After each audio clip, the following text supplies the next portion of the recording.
It Comes at Night is the second feature film from director Trey Edward Schultz. It is a sophomore effort after his film Krisha. When this film was first announced, they released a poster for it, and from first sight of this poster, I knew I was in. The poster was very subtle, but you could tell a lot about what the film was going to be about from it.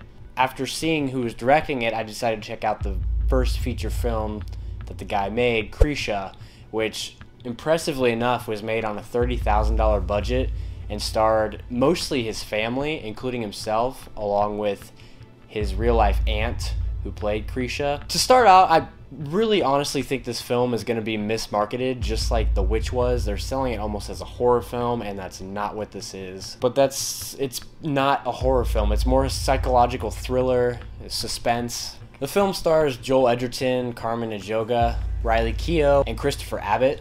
It tells the story of a family in the middle of nowhere. It's pretty intense right off the bat. You don't expect what happens to happen, and it really sets the tone for the whole film, I think. The thing about the film is it leaves a lot out. It leaves a lot for you to come up with yourself. Trey really trusts the audience to figure things out for themselves. He doesn't use a lot of unnecessary exposition. The less you know, the better.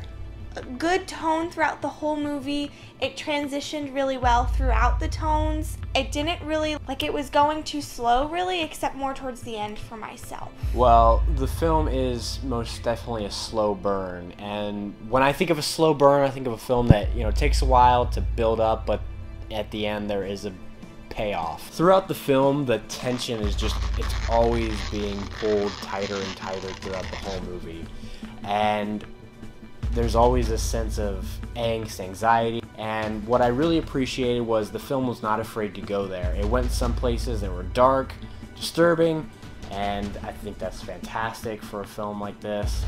A lot of films like to play it safe, and this one just kind of went for it. Oh, just do it, and then it does, and you're like, yes, that's what I wanted. That is, I didn't know I wanted that until you did it, and you did it. So that's how I felt about it. The ending for me, though, felt like it could have ended at several different points. I'm not sure if that was on purpose or not. I mean, honestly, I liked it. I think it's going to be one of those ones where it's gonna be due for many watches. Yeah. At least a couple watches. That's yeah, true. to really fester within yourself. The film technically is very impressive. He uses the same sort of camera techniques he used in Krisha. A lot of steady cam, pans. There's a good amount of long takes throughout the film, mostly on the characters to give them that chance to sort of naturally act. They're stylistic, and really I think every shot has a meaning to it. The character development in this was really good. The acting all around was very solid. It really sold the film.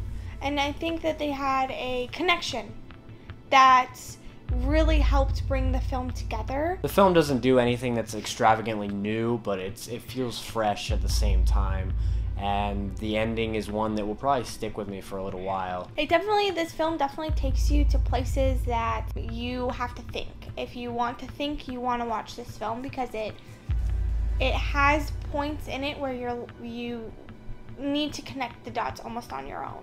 I was pretty impressed by it, and I'll be excited to check it out again. I think that the director he's got a lot of promise and a lot of good things coming his way. Let us know down below if you checked out It Comes at Night, or if you want to.